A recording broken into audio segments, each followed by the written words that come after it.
Welcome to another edition of this pathetic reality show we call Politics.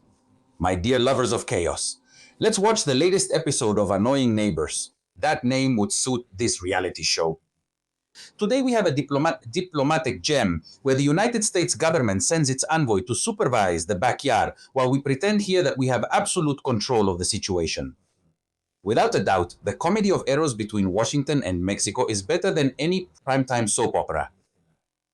The political banquet we have served has more than one person in Mexico sweating bullets and seeking refuge in the rhetoric of sovereignty. Meanwhile, Uncle Sam reminds them that on the international stage, memory is not selective. It's a weapon that shakes the foundations of the Latin American left. Just by mentioning it, listen up and get ready. This is about to get interesting. Once again, and as usual, we'll see how history takes center stage. Reality, that stubborn old thing that doesn't care about fake speeches, has shown up for Shane Baum to collect debts that seem to have a sewer undertone and the smell of dirty money. Let's get to it. It turns out that Mark Wayne Mullen, the United States Secretary of Homeland Security, or as I prefer to call him, the guy who comes to see how badly the house is burning, landed in Mexico yesterday, Thursday, May 21st. All of this is happening, of course, in the midst of this atmosphere of friendship that smells like gunpowder and diplomatic pressure. The official narrative of Miss Claudia Scheinbaum, who runs the National Palace, is the same as always. Welcome. Let's coordinate, but make sure they respect our sovereignty. Yes, of course. It's the same sovereignty that seems as thin as onion skin paper every time Washington raises an eyebrow. By the way, did you see the snub? Sarah Carter, the so-called anti-drug, Sarah was supposed to come next Monday, May 25th, but magically her meeting was cancelled. What happened there? Was she afraid of the traffic in Mexico City? Or did someone simply realize that bringing anti-drug Sarah right when tensions are sky high was a terrible idea? Who knows? It's truly pathetic to see how the federal government goes out of its way to keep up appearances while its own house looks like a war zone. And the northern partners dictate the agenda, the arrests, and apparently even who stays and who goes. But of course, we have sovereignty. In the National Palace, they keep living in their own multiverse. Meanwhile, the Mexican government amuses itself by trying to interpret extradition laws to suit its own interests. That national sport of playing kick the can. In Washington, the clock is not only ticking, it's about to explode because we're experiencing a real domino effect. President Trump's government is right now an exercise in pure action and reaction, raw and honestly quite predictable for anyone who isn't blindfolded. This domino effect of misfortunes didn't happen by chance. First, it started with the visit of the welfare maid to Spain, where she met with the cream of the crop of the world's leftist trash, something that didn't amuse Mr. Orange at all. And then the monumental blunder after the operation in Chihuahua, that accident that cost lives and instead of being handled intelligently, was met with cheap rhetoric. The result was that the United States Department of Justice didn't sit idly by and brought out the heavy artillery. Formal charges against 10 public officials from Sinaloa. It was the first push that set the dominoes falling, and they haven't stopped since. This is where irony turns into drama. While fairy tales about sovereignty are told in the morning press conference, the reality is that the Mexican government lives in its own fantasy. They have no idea where they stand. Trump's new move is an executive order that, although it doesn't explicitly prohibit sending money, puts a gun to the banks' heads to make them watch every last cent of remittances from migrants in his country. Basically, they're financially suffocating the migrant community under the convenient excuse, of course, of money laundering by organized crime. Add to that the 1% tax on certain transfers and the investigation into the Mexican consular network. What we have is an explosive cocktail. We're talking about 11 million Mexicans in the neighboring country, almost half of whom live on edge, and our government keeps pretending nothing is happening. Meanwhile, the relationship is sliding toward an abyss from which, let's be honest, there may be no return. The most pathetic thing is the lack of strategy. Here we prefer narratives, playing the victim, all while the USMCA review is coming up next week. Yes, it's already next week. And if that wasn't enough, the 60-day clock for the extradition of Rocha Moya and his accomplices is already ticking, and it's pretty loud. Do you remember when they sold us the idea that we were facing an unshakable political religion? They told us that the fourth transformation wasn't a government, but an identity, that the good people were a monolithic entity incapable of making mistakes. Well, that shield, that wall of perceived morality that withstood scandals, sobres amarillos, casas grises, and operational disasters is finally showing cracks that can no longer be covered up with the old trick of saying it's just a smear campaign. They want to attack our movement and crap like that. Today's crisis isn't about numbers, although interestingly, the numbers aren't looking so good anymore. It's a crisis of credibility. When the narrative breaks because of harsh reality, the spell is broken. That magic phrase, "we are not the same," was the ace up the sleeve that kept the fourth transformation going for years. But like any trick, its effect wears off. The regime appears defensive and uncomfortable. It's the final blow to the myth. It's no longer just the conservatives, the elites, the privileged who criticize. Now it's ordinary people, those who used to defend everything fiercely, who are starting to question. And when fanaticism turns into doubt, the house is on fire.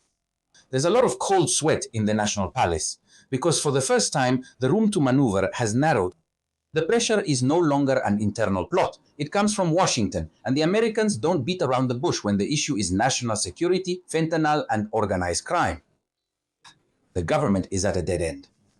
They either protect the movement or try to save stability. The irony of demanding absolute proof and legal caution when for years political careers were built on nothing, but media suspicion is an act of moral acrobatics worthy of a circus. They're applying the maxim of do as I say, not as I do. But the so-called good people are tired and won't swallow any more love. But be careful, Morena still has power, structures, and resources. He thought it's a huge monster, but the erosion is undeniable. When a movement goes from representing hope to representing trust, contradiction, the path to irrelevance is only a matter of time.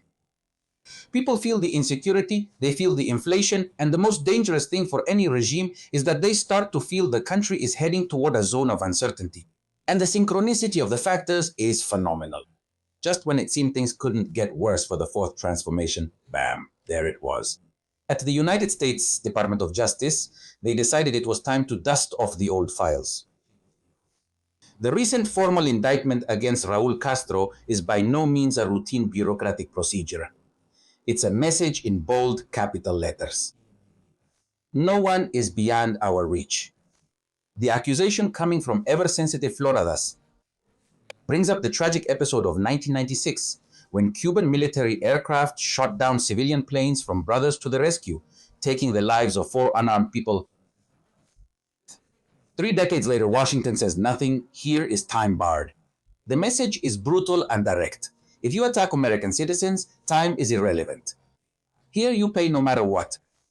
And this, dear hidden and knowledgeable audience, is not just a dispute with the Cuban regime. It's a warning sign for anyone who has played at being the awkward ally of authoritarian regimes in the region. Yeah. That's why everyone in Mexico is having palpitations.